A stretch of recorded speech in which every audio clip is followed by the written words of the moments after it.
देखिए, फोर्ब्स ने आज एक रिपोर्ट जारी किया है।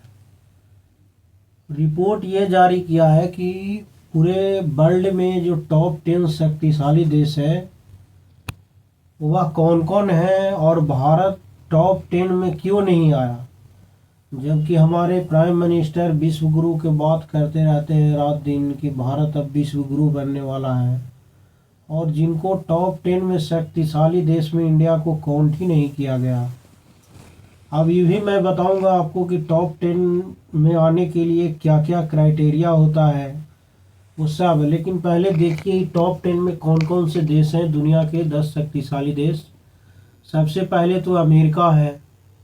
अमेरिका रहता ही, अमेरिका एक नंबर पर। उसके बाद चाइना, यानी पूरे वर्ल्ड में किसी कोई यदि कंपटीशन कर रहा है तो चाइना है। कुछ दिन में आने वाले समय में चाइना जल्द ही अमेरिका को पछाड़ भी देगा। देखें कि 10% टैरिफ लगाया चाइना पर अमेरिका ने, तो चाइना ने भी अमेरिका पर 15% टैरिफ लगा दिया है। उसके बाद तीसरे नंबर पर रूस, जो 3 साल से युद्ध कर रहा है, उसके बाद भी ये टॉप 10 शक्तिशाली देश बना हुआ है। उसके बाद यूनाइटेड किंगडम है। 5वें नंबर पर ये जर्मनी है। दक्षिण कोरिया है। फिर 7वें नंबर पर फ्रांस, और 8वां नंबर पर जापान, और 9 नंबर पर सऊदी अरब, और 10 नंबर पर इजराइल है। इसमें सबसे बड़ी बात यह है कि जो रूस है और इजराइल दोनों अभी अपने युद्ध से जुड़ा हुआ है, यानी कि युद्ध से अभी भी उभरा नहीं है। रशिया भी युद्ध चल ही रहा है, इजराइल का भी युद्ध अभी खत्म हुआ नहीं है, तो भी ये टॉप 10 शक्तिशाली देशों के काउंट में आता है। अब देखिए, किसी भी देश है, कोई भी देश हो, उसको शक्ति को मापने के बहुत सारे फैक्टर होते हैं। एक देश की उसकी सैन्य ताकत देखी जाती है, आर्थिक स्थिति देखा जाता है, उसके पूरे वर्ल्ड लेवल पर क्या इम्पैक्ट है, टेक्नोलॉजी क्या है, भू राजनीतिक स्थिरता क्या है, इसकी शक्ति को निर्धारित करते हैं। सबसे पहले आपको मिलिट्री पावर देखा जाएगा।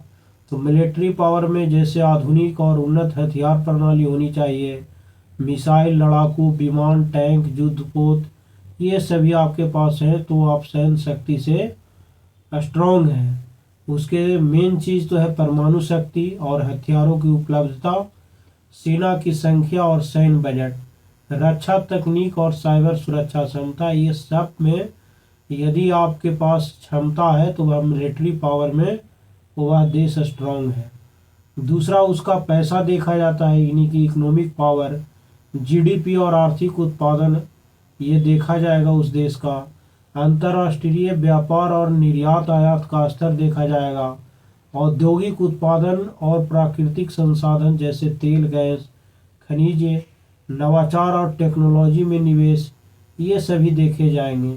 साथ में उसका जो पॉलिटिकल इन्फ्लुएंस है, राजनीतिक प्रभाव, जैसे अंतर्राष्ट्रीय संस्थाओं में नाटो है, G20, WTO, ये सब में उस देश का इम्पैक्ट क्या है।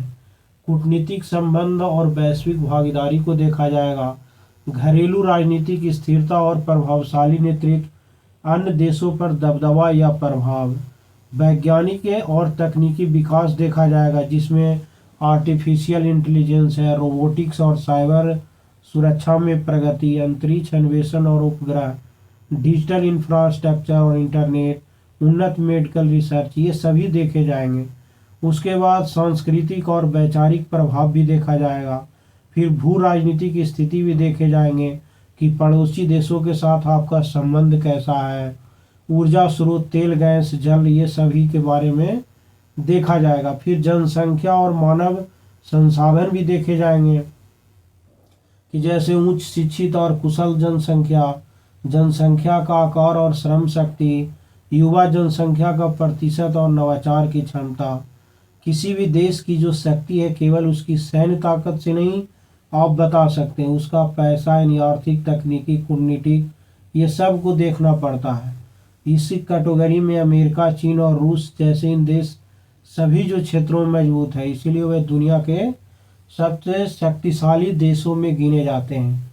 जबकि भारत के पास भी तो ये सब चीज़ है ही, थोड़ी बहुत पता न फोर्स किस आधार पर ये मैंने कि रिपोर्ट जारी किया है, जबकि पूरा वर्ल्ड में मैंने सैन्य ताकत में देखे तो 4 नंबर पर है, और इकोनॉमिक्स से देखें यानी आर्थिक रूप से तो दुनिया की 5वीं बड़ी मैंने ये है भारत का जो पैसे की लेन देन में। अब पता नहीं ये क्यों ऐसा दिया गया है।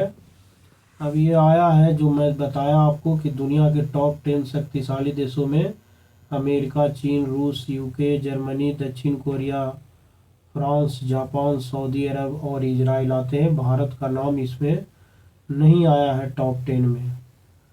अब देखिए क्या होता है इसमें।